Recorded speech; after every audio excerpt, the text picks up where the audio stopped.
자, 오늘 오후에 하나님 말씀 보겠습니다. 오후에 하나님 말씀은 디모데전서 4장 1절과 2절입니다. 디모데전서 4장 1절과 2절.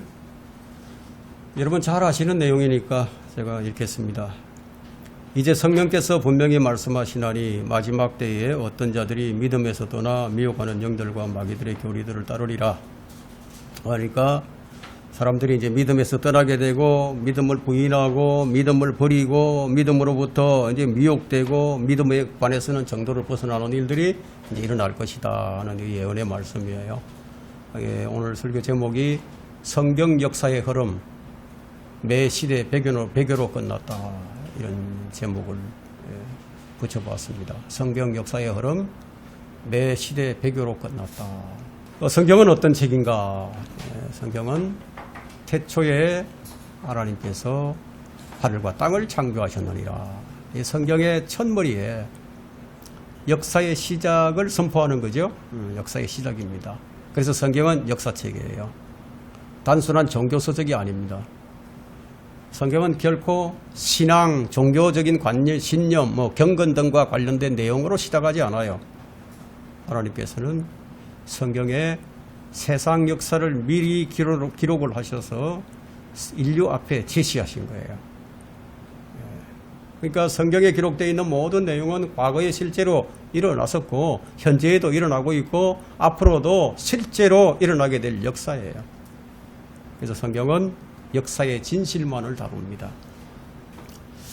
인간은 거대한 강물의 물줄기를 영육시킬 수가 없듯이 인간은 미리 기록된 성경의 이 역사에 어떤 영향도 주지 못합니다. 기록된 대로 가는 거예요. 그러므로 성경의 역사를 살아가는 우리는 성경 역사의 흐름, 그 흐름을 아는 것이 중요합니다. 그런데 참으로 놀라운 것은 성경에 나오는 모든 역사가 배교로 점철되었다는 거예요. 배교로. 모든 시대가 배교로 끝난다. 참 놀랍죠. 이 한 권의 역사책이 창세기 3장에서 시작해서 요한계시록 20장에 이르기까지 인간에 대한 부정적인 그런 모습이 제시되고 있다는 거예요. 인간의 어떤 위대함을 조금도 나타내지 않습니다. 인간은 참으로 부정적이다. 첫 번째는 에덴의 아담의 실패가 있었어요. 두 번째는 홍수로서 이제 멸망시켰죠. 세 번째는 바벨탑 사건으로, 그 네 번째는 이집트의 노예 생활로, 다섯 번째는 율법 시대로서 북왕국과 남왕국 역시 우상 숭배로 끝이 나버렸어요. 그럼 바벨론 포로에서 이제 귀환을 해서 그때부터 예수님의 초림 때까지 역시 마찬가지로 예수님을 죽이는 것으로 배교의 극치를 보였습니다. 그러면 앞으로 있을 천년왕국도 역시 배교로 끝날 것을 성경이 예언하고 있습니다. 그렇다면 교회 시대는 어떨까요? 교회 시대도 역시 배교로 점철되어 왔어요. 여러분 바울 서신에 보면 7교회가 나오죠. 그럼 요한계시록에 보면 요한이 기록하고 있는 7교회가 나와요. 근데 그 교회들이 지금 있나요? 없어요. 전부 배교에서 배교로 다 끝나버렸습니다. 지금도 배교하고 있고 앞으로도 배교할 거다는 거예요. 만약 이 교회 시대에 구원의 영원한 보장이 없었다면 거의 모든 그리스도인은 지옥행 열차를 탔어야만 했을 겁니다. 우리는 우리의 구원에 있어서 하나님께 더욱더 감사를 해야 합니다. 우리가 성경 역사의 흐름, 성경 역사의 흐름을 배우는 것은 우리는 그들 배교자들에 속하지 않아야 하기 때문이에요. 사도들은 교회 시대의 경륜에서 수많은 배교자들이 있을 것임을 예언을 했습니다. 그래서 어떤 말씀을 하고 있느냐. 아무도 어떤 모양으로든지 너희를 미혹하지 못하게 하라. 아무도 너희를 미혹하지 못하게 하라. 오늘 본문에서도 성령께서 분명하게 말씀을 하고 계십니다. 마지막 때에 어떤 자들이 믿음에서 떠나 미혹하는 영들과 마귀들의 교리들을 따르리라. 지금이 바로 그런 시대예요. 그래서 아무 교회나 선택하라고 저는 예, 거리 설교를 나가서도 복음을 전하면서도 그런 얘기를 못 합니다. 여러분 가까운 교회로 나가셔서 신앙생활을 하세요. 이런 얘기를 못 하는 거예요. 어떤 교회가 진짜 교회고 어떤 교회가 나쁜 교회인지 제가 알 수가 없으니까 그 사람들도 모르잖아요. 혹시 잘못된 교회로 가보세요. 큰일 나죠. 그래서 그런 말을 못 합니다. 안타깝지만 그렇습니다. 배교란 뭐냐? 배교란 믿음에서 떠나는 거예요.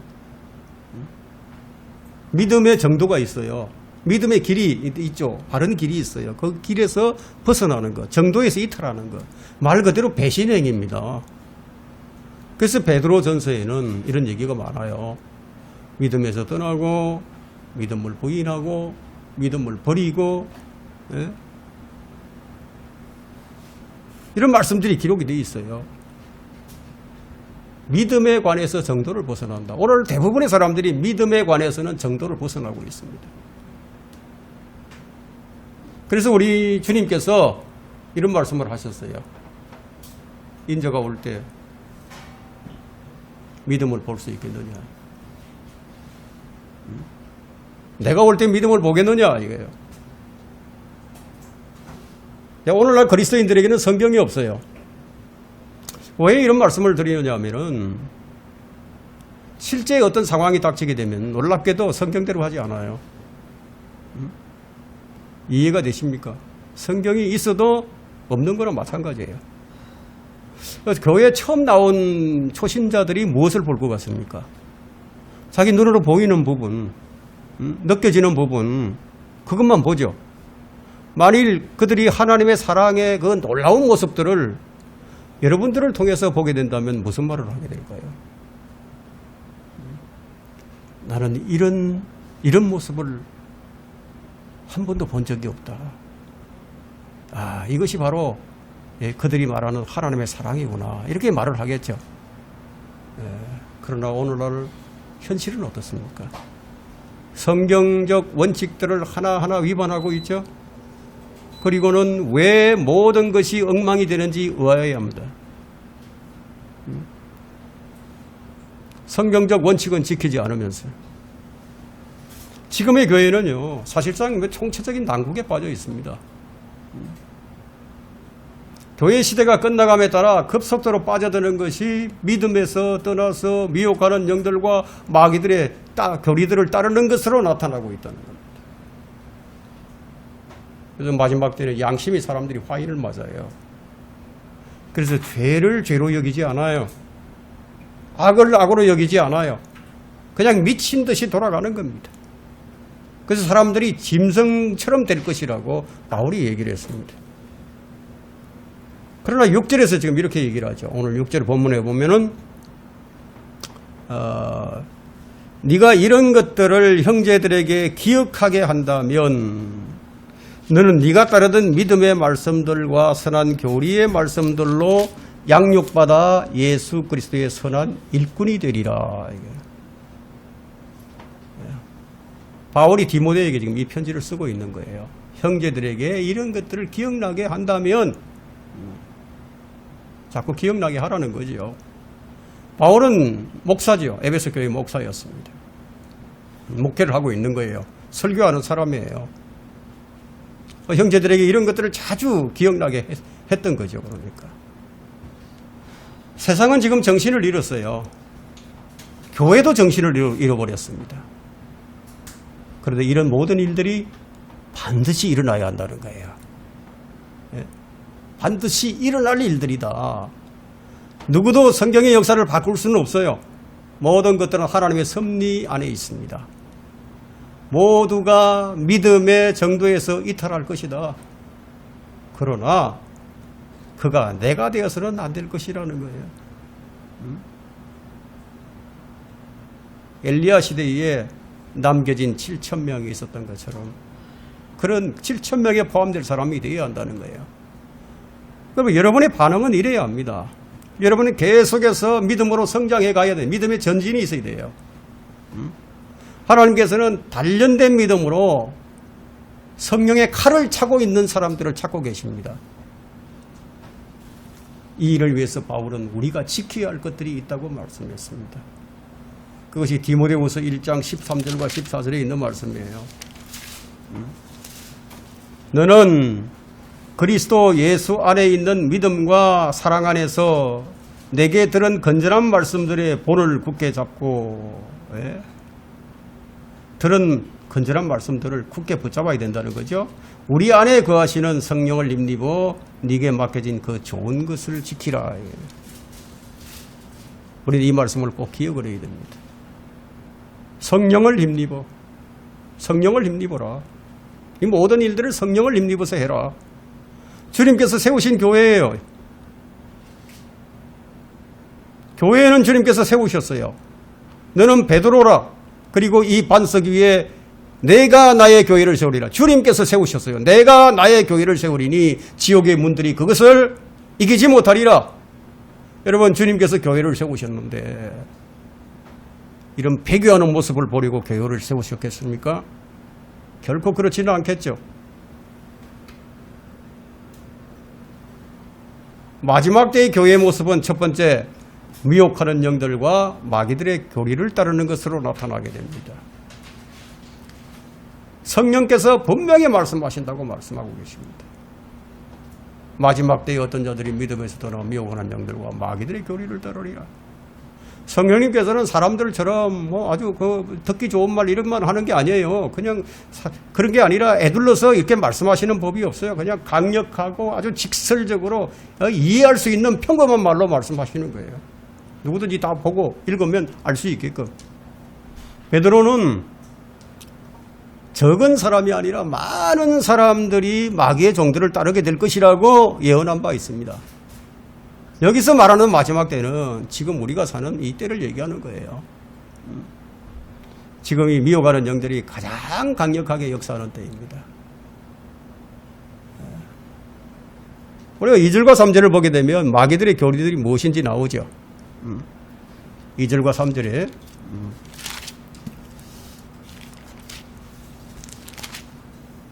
마귀들의 교리가 그들 자신이 양심이 화인을 맞아 위선으로 거짓을 말하리라. 거짓을 말한다는 것이고, 혼인을 금하고 음식을 상갈하고 명하리니. 이 말씀은 직접적으로 로마 가톨릭 체제를 겨냥한 말씀이에요. 성직자 제도를 택하고 있는 로마 가톨릭에 넘어간 사람들에게도 해당되는 말씀입니다. 독신에 관한 언급이나 위선으로 거짓을 말하는 것이나,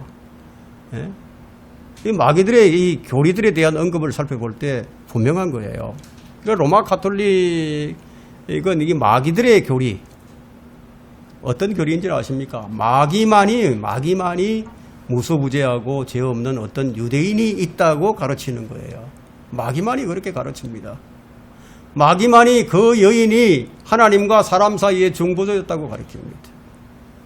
성경은 하나님과 사람 사이의 중보자는 한 분뿐이라고 얘기하는데, 그런데 마리아도 중보자가 된다 이거예요. 마귀만이 사람들에게 그들이 거룩한 아버지라고 부르도록 허용을 합니다. 신부를 아버지라고 부르잖아요. 마귀만이 그리스도의 흘리신 피는 죄를 용서하기에 완전하지 않다. 그렇게 가르치는 거예요. 마귀만이 사람들이 깨끗하기 전에 연옥에서 얼마 동안 거기서 불타고 있어야 한다고 가르친다. 그러면 이 모든 일은 미혹하는 영들이 가르치는 교리예요. 그런데 이 역사가 자그마치 얼마나 오랫동안 됐는지 아십니까? 4000년이나 됩니다. 미혹은 가짜를 진짜로 여기게 만드는 거예요. 그래서 로마 가톨릭에서는 이런 미혹으로 신도들을 안심시키죠. 안심시켜줍니다. 그것은 죄인이 구원받으려면 가톨릭 교회가 필요하다고 확신시켜준다는 거예요. 사도신경에도 있잖아요. 홀리 가톨릭 처치.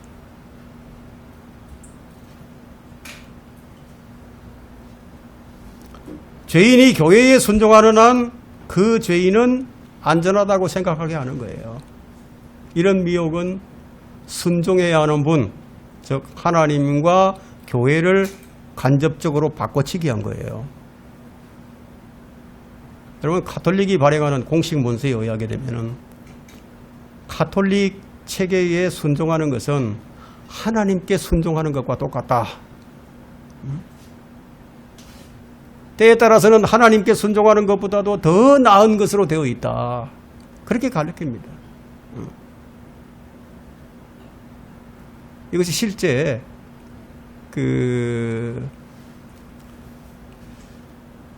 캐톨릭의 레오 13장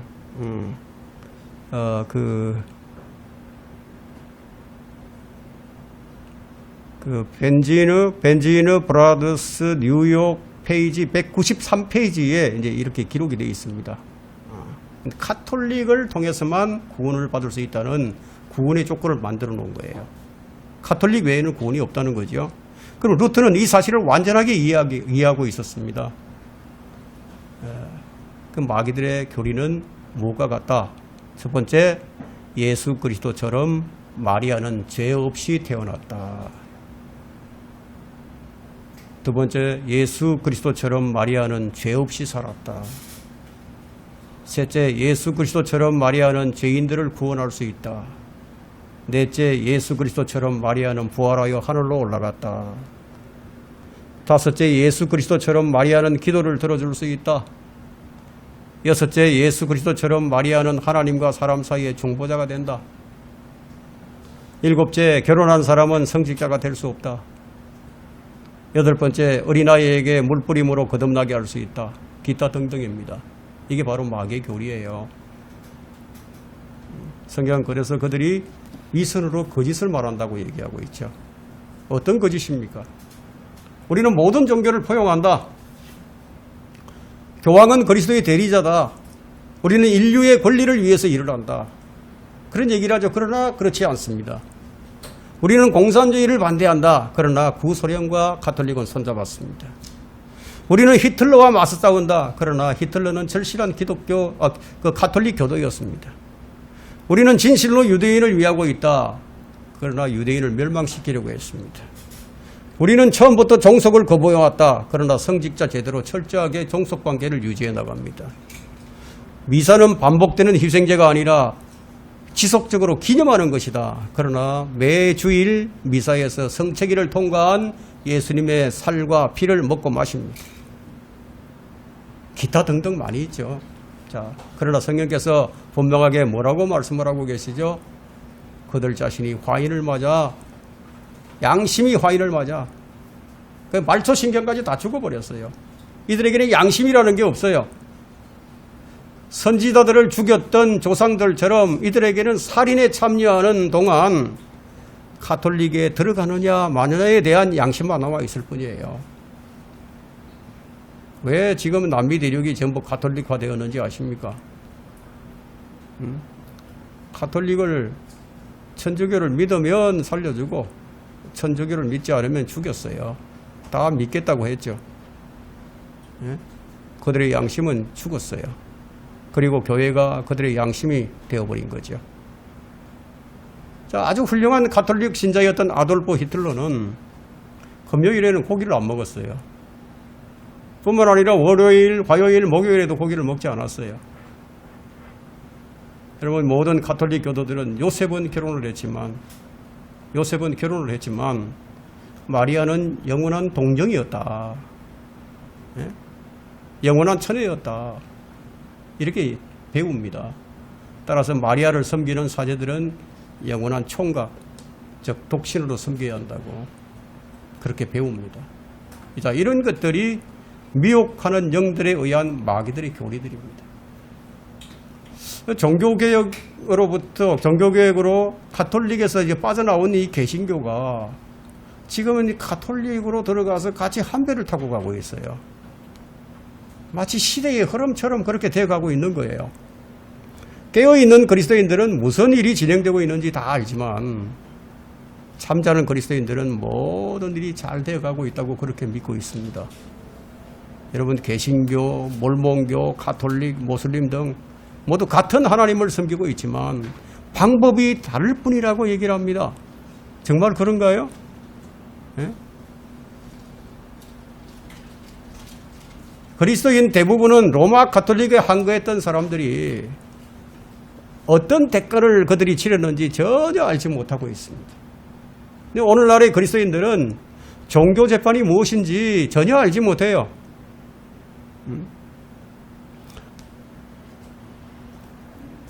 사탄은 가톨릭은 과거의 범죄 행위에 대해서 우리가 듣고 생각하는 것을 둔화시키고자 합니다. 그걸 생각하지 못하게 만들어요. 그래서 현재 이 사람들은 그런 일들이 일어나고 있다는 것조차도 상상하지 못해요. 여러분, 가톨릭은 전혀 달라지지 않았습니다. 다만 개신교만 달라졌을 뿐이죠. 우리 주님께서는 이런 꼴을 보려고 교회를 세우지 않으셨어요.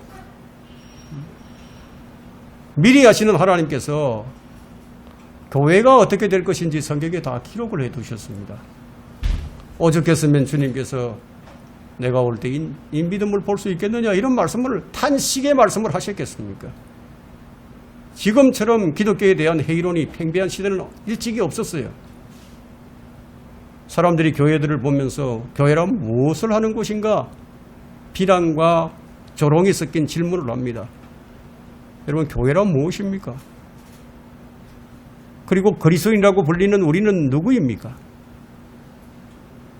세상이 저기를 가지고 교회를 직시하고 있는 가운데 그동안 교회들은 무엇을 해왔습니까? 과연 세상에 빛을 비출 수 있는 것인가요? 탄식의 소리가 나올 수밖에 없는 지금의 현대 교회의 모습입니다. 성경의 이 가르침은 정치나 도덕이나 사상이 아니에요. 나는 길이요 진리요 생명이라 나로 말미암지 않고는 아버지께로 올 사람이 아무도 없느니라. 이 말씀을 하신 한 인물, 예수 그리스도와 관련이 있습니다. 예수 그리스도야말로 교회의 출발이며 전부예요. 그분은 하늘로 오르셨지만 그분의 말씀은 예리한 칼이 되어 우리를 찌릅니다. 그렇다면 우리의 삶의 기준이 정말 예수 그리스도인가요? 이 질문은 우리가 늘 대답을 해야 할 질문입니다. 마지막 때의 교회의 모습은 두 번째, 교회가 복음을 가로막는 주범이 되어버렸습니다. 아니, 교회가 어떻게 하다가 복음을 가로막는 주범이 되어버렸습니까? 정직하고 청렴해야 할 목사들이 끊임없이 세간을 놀라게 만들죠.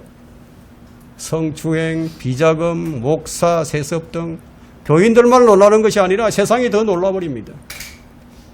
깨끗해야 할 교리가 도덕성이 무너져 버렸어요. 여러분, 예수님이 이 땅에 오셔서 우리에게 자유를 주시고 구원을 선포하시고 구원을 주셨지만 그렇다고 해서 여러분 도덕률을 폐지시킨 것은 아니에요.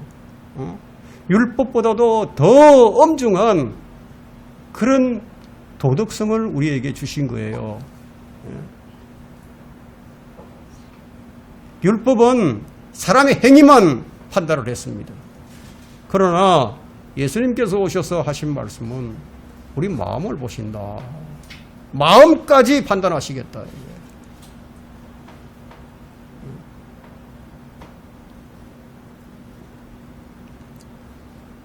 도덕성이 무너져 버렸어요. 그래서 세상은 그때부터 교회를 바라보는 시선이 냉소적으로 변해버린 거예요. 빛을 비춰야 할 교회가 시정잡배들이나 하는 부도덕한 일들을 하는 것을 보고 세상 사람들이 무슨 생각을 하게 될까요? 교회를 욕하는 사람들을 나무로 할 수도 없는 그런 지경이 되어버린 것이 오늘날의 타락한 교회의 모습이라는 겁니다. 교회들이 배가 불러지자 문제가 생겼습니다. 여러분, 60년대, 1960년대, 70년대는 교회가 배고플 때는요, 이런 일이 없었어요. 교회들이 배불러지니까 다른 종교와 타협을 하고요, 원래 연합을 추구하고 정치적으로 세상과 야합을 꾀하게 되어버렸습니다. 그런 것들을 세상이 좋아할 것 같지만 실상은 그렇지 않아요. 교회가 교회답지 못할 때 세상으로부터 욕을 먹는 거예요. 성경은 뭐라고 말씀하십니까? 너희의 잘못으로 인해서 매를 맞으면 무슨 영광이 있겠느냐? 너희의 잘못으로 인해서 매를 맞으면 무슨 영광이 있겠느냐 이런 말씀을 하시는데 지금 교회가 교회답지 못해서 세상으로부터 지금 매를 맞고 있어요. 예수 그리스도로 인해서 매를 맞는 교회들은 찾기가 어려워져 버렸습니다. 교회의 문제점들이 연일 터져 나오고 있죠. 교회를 오래 다닌 사람들의 사람들이 각종 교회의 부조리, 그런 문제점들을 보면서 무슨 생각을 할까요? 정말 주님이 세우신 교회가 맞는 것인가? 이런 생각을 하겠죠? 그래서 사람들이 교회를 떠나는 거예요. 교회를 떠나는 원인이야 여러 가지 있겠지만 왜 떠나느냐? 아름다운 교회다운 모습을 보지 못했기 때문이다. 예수님을 정말 잘 믿고 싶었는데 그런데 그 교회에서 예수님을 만나지 못했기 때문에 그 교회를 떠나는 교회 회의론자가 되어버린다는 거예요. 그게 아니라면 예수님을 정말로 잘 믿고 싶었기 때문에 그 교회를 떠났는지도 모르겠습니다. 그런 사람은 어떤 생각을 할까요? 내가 자신이 다니던 이 교회가 자신을 그리스도께로 나아가는 것을 가로막고 있는 주범이라고 생각했을 겁니다. 어쩌다가 이 지경이 되었습니까? 교회가 복음을 가로막는 주범이 되다니요. 한국교회의 행실 때문입니다. 여러분 제가 부평역에서 주한교회 여성도들이 가슴에 띠를 탁 두르고 한 300명 이상 되는 사람들이 나와서 이제 복음을 전한다고 나와서 전하는 것을 보았습니다. 제게도 이제 주보를 주면서 교회 자랑을 넣어놓고 우리 교회를 나오라고 그렇게 묻더라고요. 그래서 직분이 어떻게 되십니까? 이렇게 되니까 이제 권사, 집사들이 다 나왔답니다. 그러면 복음을 전하러 나오셨겠네요.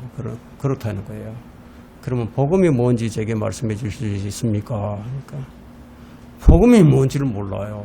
저한테 복음을 전해주지 못해요.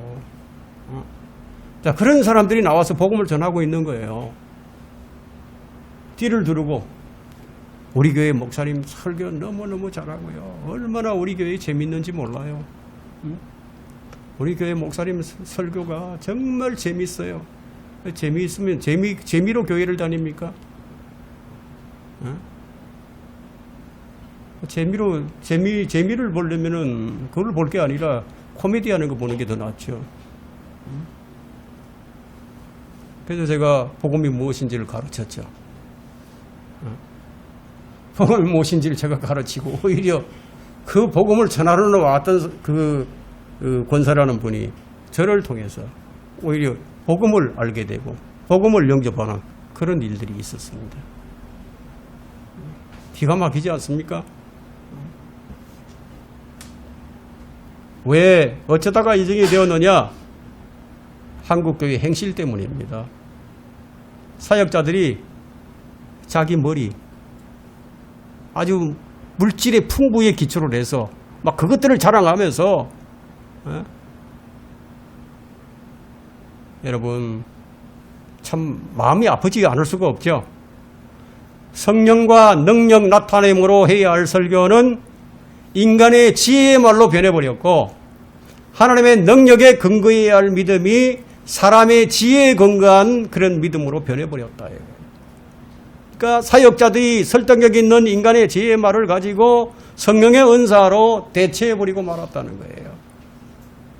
주님은 재물과 하나님을 동시에 섬길 수 없다고 말씀하셨지만 이 시대의 교회들은 하나님과 돈을 둘 다 잡으려고 합니다. 부실한 기초 위에 건축물이 높이 올라갈수록 더 위험해지는 법이에요. 마치 시한폭탄이 터지기 일보 직전에 놓여 있는 상황입니다. 기초가 이렇게 부실하게 된 원인은 회중들이 너무 피상적인 믿음을 가진 것이 그 원인입니다. 그런 것들을 좋아하거든요. 성경은 무엇이든지 시험해보고 선한 것을 붙잡으라고 말씀하셨는데 교인들은 어떻게 잘 되겠지? 하다 보면 잘 되겠지? 좋은 게 좋지 않느냐? 큰 교회니까, 사람들이 많이 모이니까, 유명한 목사니까 시험해보질 않아요. 그러다 보니 막연하게 그냥 교회만 다니는 거죠. 그러다 보니까 성경은 읽어도 그만, 안 읽어도 그만, 들어도 그만, 안 들어도 그만, 실행을 해도 그만, 안 해도 그만, 올바른 실행을 하든지 잘못된 실행을 하든지 아무 상관이 없어요. 그러다 보니 회중들은 수박 겉핥기식, 근데 시청각 교육만 그냥 하는 거예요. 일례를 든다면 기도를 해도 그럼 그 기도가 하나님께서 받아들여질 만한, 하나님께 받아들여질 만한 그런 기도인지, 그걸 아무것도 모른 채 그냥 기도만 하는 거예요. 어쨌든 기도를 많이 하면 믿음이 좋은 사람으로, 신실한 사람으로 보여지니까. 성경은 그리스도에 대한 교리를 잘 다지고 나서 온전함으로 향해 나아가라고 말씀하시는데도 불구하고 지금 교회들은 교리의 기초를 다시 놓고 있다는 얘기예요. 히브리서 6장 1절부터 2절에 이런 말씀이 있죠. 그러므로 우리가 그리스도에 대한 교리의 기초를 떠나 온전함으로 향해 나아가야 하리니 죽은 행실에서의 회개함과 하나님을 향한 믿음과 침례들과 안수함과 죽은 자들의 부활과 영원한 심판에 대한 교리의 기초를 다시 놓지 말지니라. 정해져 있는 기초, 만들어진 기초를 다시 놓지 말라. 과연 지금 교회를 다니는 성도들에게 이 히브리서 6장 1절 2절에 나와 있는 6가지 교리를 질문을 하게 된다면 답변할 사람이 몇 명이나 될까요? 성도들은 보이는 것에만 신경을 쓰면서 그냥 큰 건물을 세우고 수많은 회중이 모이는 교회가 하나님께서 살아서 역사하시는 그런 교회로 보고 있다는 거예요. 물론 우리는 겉모습만 훌륭하면 모든 게 다 좋아 보이고 옳게 보이는 그런 분위기에서 살고 있지만 그래서 그런지 교회들이 보이는 데만 신경을 쓰고 있다는 거예요.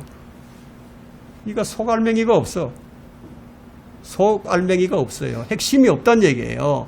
그냥 행사 위주의 모습만 보여주고 있는 거예요. 그래서 무슨 모임 사람들을 달달 볶아가지고 자기 시간도 쓰지 못하게 만들고 그냥. 수많은 모임을 만들어서 행사를 하죠. 그런데 보이는 모습은 본인이 되는 모습이 아니라는 거예요. 우리는 각 사람이 어떤 신앙을 가졌는지 정확히 알 수는 없지만 그 사람의 은행심사, 은행심사를 보게 되면요, 알 수 있어요. 은행심사를 보면. 내적인 변화는 그냥 은행심사를 통해서 보여지는 거예요. 겉모습이 아주 신사적이고 누가 보아도 정말 목회자 같고 누가 보아도 성도 같은데 신앙적 깊이가 전혀 없는 그런 자들만이 넘쳐나는 드는 교회로서의 모습을 찾을 수 없는 상태가 되어버렸다는 겁니다. 마지막 때의 교회의 모습은 세 번째, 교회가 세속화 물결에 온전히 몸을 내던져 버렸습니다. 회복 불능 상태에 와 있습니다. 한마디로 말하면 교회 회복은 불가능합니다. 마지막 보루였던 종교개혁 성경인 킹 제임스 성경을 사용하는 교회들도 이제는 세속적인 물결에 그들의 몸을 던져버렸습니다. 여러분, 킹 제임스 성경을 쓰면 안전할 것 같습니까? 그렇지 않아요. 바른 성경을 가졌지만 성경적 실행을 하지 않는 교회는요, 교회 회의론자를 만들어내기에 충분합니다. 탐욕에 찌들어 있는 교회들, 이제 사람들은 이 교회라고 그러면 관심이 없어요. 우리 주님께서는 나의 이 반석 위에 나의 교회를 세우리니 이렇게 해서 교회를 세웠는데 왜 교회가 이렇게 되어버렸습니까? 세속에 물든 교인들이 많기 때문이에요. 여러분, 세속화의 바람이 어떤 형태로 불어오는지 아십니까? 무엇으로 불어오는지 아세요? 정치, 경제, 문화, 교육, 이념 아주 다양하게 불어와요. 정치하는 목사, 돈에 눈먼 목사와 회중들. 그러나 디바인 콜링을 받은 사람들은 달라요. 부르심을 받은 자들은 목적의식이 뚜렷한 거예요. 청직의 목적의식이 있어요. 자기가 누구인지 자기 정체성을 아는 거예요. 주인을 대신해서 맡은 일을 잘 관리를 하다가 주인이 오시면 그 자리를 넘겨주는 자다 이거예요. 그리고 마지막 날들의 교회의 모습은 믿음에서 떠나서 미혹하는 영들과 마귀들의 교리를 따르는 것, 양심이 화인맞아 위선으로 거짓말하는 것으로 나타난다. 이게 마지막 교회의 모습이에요. 이렇게 된 원인이 그 배후에 마귀들의 역사가 있었기 때문이라는 겁니다. 그렇다면 마지막 때 사람들의 성향은 어떻게 변합니까? 성향은 디모데후서 3장 1절로부터 5절을 보시면은 사람들이 어떻게 변하는지를 알 수 있어요. 정확한 현 시대의 모습을 보여줍니다. 또 이것을 알라 마지막 날들의 아주 어려운 때가 오리라. 사람들이 자기를 사랑하고, 사람들이 자기를 사랑하죠. 네, 자기를 사랑합니다. 돈을 사랑하죠. 돈을 사랑하고 자긍하며 교만하며 하나님을 모독하고 부모에게 불순종하며 감사하지 아니하고 거룩하지 아니하며 무정하고 화해하지 아니하며 모함하고 절제하지 못하며 사납고 선한 것을 좋아하지 아니하며 배반하고 분별이 없으며 자만하고 쾌락을 사랑하는 것이 하나님을 사랑하는 것보다 더하며 경건의 모양은 있으나 경건의 능력은 부인하리니 이런 자들에게서 돌아서라. 이것이 지금 세상 사람들만을 얘기하는 게 아닙니다. 교회 다니는 사람들이 이렇게 된다는 거예요. 교회를 개혁하자는 외침은 있지만 이미 건너지 못할 강을 건너버렸습니다. 그들이 가진 탐욕에 마귀가 불을 질러버렸어요. 교회는 타락하고 복음의 문은 닫혀가고 복음을 제대로 전하는 교회가 없어요. 그나마 복음을 전하는 교회들이 간혹 있긴 있지만 그들이 전하는 것은 성령의 능력으로 전하지 않습니다. 모두 경쟁의식에 사로잡혀서 아니면 보유주기 시득이든지 아니면 영접기도를 복음으로 대체를 해버리든지 아니면 사회복음이나 외치면서 자기 교회 자랑이나 하는 것이 현실이다 이거예요. 통탄하지 않을 수 없는 상황이에요. 모두 한쪽으로만 치우쳐 있습니다. 어떤 교회는 은사주의에 빠져 있고요. 어떤 교회는 교조주의에 빠져 있고요. 어떤 교회는 물질주의에 빠져 있어요. 이런 교회를 향해서 바울은 이렇게 기록을 했습니다. 항상 배우나 진리의 지식에 결코 이를 수 없느니라. 항상 배우는데 진리의 지식이 이룰 수 없다. 항상 배우는 자들은 지식을 쌓죠. 그런데 그 지식이 교만하게 만드는 지식이에요. 왜냐하면 그들은 육신적인 사람들이기 때문에 지식이 높아지니까 다른 형제들을 얕잡아보고 공격을 한다 이거예요. 그래서 다른 사람들을 넘어지게 만들어요. 지식은 교만하게 하지만 사랑은 세워주느니라. 고린도전서 8장 2절에 있는 말씀과 같이 지식이 그들을 교만하게 해서 비평이 아닌 비난을 한다 이거예요. 온유함으로 바로잡고 세워주는 것이 아니라 저주와 독설을 퍼붓는다 이거예요. 여러분 이것은 무엇을 나타내는가 하면은 갈라디아서 4장에 있는 말씀과 같이요. 육신적인 사람들이 성령의 사람들을 핍박하는 모습을 그대로 지금 보여주고 있는 거예요. 말씀을 깊이 있게 보고 묵상을 해보세요. 그러면 교회가 무엇인지를 알게 됩니다. 교회는 그리스도의 몸이에요. 영적인 몸이에요. 그리스도의 몸된 교회를 알게 되면 하나님의 교회를 진심으로 사랑할 수밖에 없어요. 진심으로 사랑할 수밖에 없어요. 시간이 없어서 제가 다른 예화를 들 수는 없지만 실제적으로 있었던 일들이 이 페루에서 전에 있었습니다. 다 얘기할 수는 없지만요. 페루 반군들이 그 반란을 일으켜서 그 아주 그 혼란한 상태에 있었을 때 미국의 선교사들이 그 길 갔어요. 가면 죽는 줄 알아요. 그런데 거기 갔어요. 들어갔어요. 예? 그런데 차를 타고 들어가다가 발각이 됐습니다. 발각이 되자 그들이 어떤 형제를 통해서 숨어 들어갔어요. 숨어 들어가서 어떤 할머니 집에 들어갔는데 그 할머니 집에서 할머니 집이 그들을 숨겨주면 자기들도 이거 되는 거 알아요. 할머니가 이거 되는 거 알아요. 알지만 그들이 그리스도인인 것을 보고 그들을 숨겨줬습니다.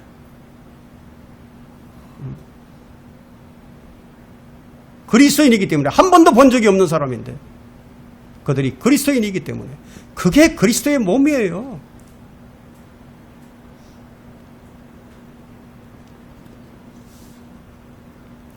너희는 서로 사랑하라는 주의 명령을 깊이 있게 생각을 해보고 교회가 무엇인지 알게 되면요. 교회는 사랑의 대상이에요.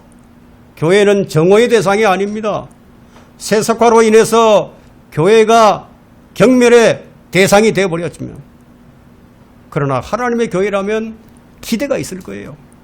보이는 교회의 부족함을 보고 교회를 위해서 눈물로서 기도하는 사람들이 있을 거예요. 교회를 사랑하는 사람들의 진심 어린 마음 한구석에는 교회에 대한 기대가 그나마 있을 거예요. 그것은 반드시 무엇으로 나타나느냐? 열정으로 나타나게 됩니다. 기도의 열정으로 나타납니다. 우리는 성령을 통해서 교회에 대한 우리 인식을 새롭게 해야 합니다. 사탄은 성경을 가지고 사람들을 지옥으로 보낼 수 있다는 것을 여러분들이 기억하셔야 됩니다. 사탄은 교회를 통해서 얼마든지 사람들을 지옥으로 보낼 수 있다는 거예요. 오늘날의 교회 모습, 누가 이런 모습으로 만들어버렸습니까? 바로 미혹하는 영들과 마귀들의 교리들이에요. 이게 역사의 흐름이에요. 모든 시대는 배교로 끝났습니다. 에덴에서도 배교, 에덴에서 쫓겨났어도 배교, 노아의 홍수가 끝난 다음에도 바벨탑을 쌓아서 배교, 율법을 받고 난 다음에도 배교, 교회 시대도 배교로 끝이 날 거라는 겁니다. 그래서 사람들의 생각에서 교회를 회의적으로 만들어내는 거예요. 교회 가면 안 된다, 교회는 저런 곳이야 하고 사탄이 이렇게 만들어버렸다는 거예요. 이렇게 된 것은 자업자득입니다. 왜냐하면 교회가 세속화에 몸을 던져버렸기 때문입니다. 교회란 정말 필요한 것인가? 이제 회의적인 생각이 들 수밖에 없게끔 보입니다. 성경을 보면 외적인 것들을 통해서 내적인 변화를 추구했던 유대인들은 모두 실패로 끝났습니다. 그들은 율법의 행위로 경건을 이루려고 했기 때문에. 그런데 실패했던 그 율법주의를 1960년대까지만 해도 한국교회는 그대로 답습을 했어요. 즉 외적인 것들을 지켜서 거룩함을 이루려고 했습니다. 율법주의가 어느 정도의 외적인 부분에서는 성과를 거두었어요. 왜냐하면 행실에 있어서는 죄를 짓지 않으려고 애를 썼기 때문에. 그래서 행실에 있어서는 모범적인 모습을 그나마 보여주었습니다. 주일날을 안식일로 여기면서 철저하게 유대인들처럼 주일을 안식일로 지켰어요. 그래서 주일에는 일을도 하지 않았고 물건도 사고 팔지도 않았어요. 도덕적으로 외적인 모습은 아주 좋은 인상을 심어줬습니다. 그래서 교회 다니는 사람들은 죄를 짓지 않는다, 이런 인식을 세상 사람들에게 보여줄 수가 있었습니다. 그러나 1960년 이후에 은사주의 물결과 자유주의와 개혁주의와 세속주의 거센 물결을 막아낼 수가 없었어요. 이것이 흐름이에요. 세상의 흐름입니다. 이것을 막을 길이 없어요. 왜냐하면 외적인 것들을 통해서 내적인 변화를 추구하려고 했던 것이 성경을 거스르는 것인 줄 몰랐기 때문이에요. 이것은 마치 백신이 코로나를 해결할 수 있을 것이라는 망상과 같은 것이에요. 내적인 변화가 우선되지 않고서는 결코 진정한 외적인 모습을 기대할 수 없다는 것이 성경의 가르침이며 성경의 결론입니다. 그래서 주님은 거듭남을 말씀하셨어요. 육신으로 난 것은 육이요 성령으로 난 것은 영이니라. 내가 너에게 거듭나야가 한다고 하는 말을 이상하게 여기지 말라. 이렇게 거듭난 사람이 성령 안에서 행하는 것이 내적인 변화입니다. 하나님께서는 우리가 내면의 세계에서부터 외부의 세계로 지향을 하게 될 때 가장 잘 살 수 있도록 만들어 놓으신 거예요. 그래서 내면의 세계를 잘 가꾸는 것이 우선입니다. 그래서 뭐라고 잠언에서는 이런 말을 하죠. 잠언에서는 4장 23절 열심을 다하여 네 마음을 지키라. 이는 삶의 문제들이 거기서 나옵니다. 어디서 나온다고요? 마음에서 나온다예요. 로마서 12장 2절에는 너희는 세상과 일치하지 말고 너희 생각을 새롭게 함으로써 변화를 받아 하나님의 선하시고 기뻐하시고 온전한 뜻이 무엇인지 입증하도록 하라. 그 마음을 잘 지켜야 된다는 거예요. 왜냐하면 삶의 문제들이 마음에서 나온다. 이게. 내적인 변화에서 외적인 변화로 넘어간다는 거예요. 갓난아기가 성장해 가듯이 성령으로 난 사람도 생명의 양식을 먹고 성장해야 된다는 겁니다. 내적인 성장이 외적인 변화를 보여주는 겁니다.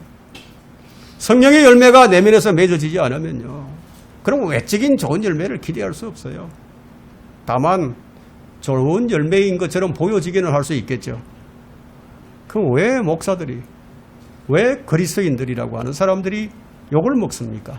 바로 이런 내적인 변화 없이 외적인 것만 추구를 하니까. 이것이 세속주의에 빠져들게 만드는 원인이었습니다. 결론적으로 성경이 뭐라고 얘기합니까? 너희가 이런 것을 미리 알았으니 너희가 어떤 사람이 되어야 하겠느냐? 어떤 사람이 되어야 하겠느냐? 이게. 성경은 여러분에게 어떤 사람이 되어야 하겠느냐고 질문을 합니다. 교회는 무엇과 같으냐? 응급실과 같은 곳이에요. 항상 열려 있어요. 불시의 응급 사태를 당한 자들을 기꺼이 치유해 주는 곳이에요. 교회는 승리한 선수처럼 기뻐하는 곳이에요. 감사하는 곳입니다. 교회는 이 세상의 은혜의 불을 밝히는 등대와도 같아요. 교회는 파도가 넘실대는 바다 위에 떠있는 배와도 같습니다. 때로는 삐걱거리기도 하고 흔들거리기도 합니다. 그러나 참된 교회라면 목적지까지 다다를 겁니다. 언제나 그랬고 앞으로도 그럴 거예요. 교회는 신랑을 기다리는 신부와도 같습니다.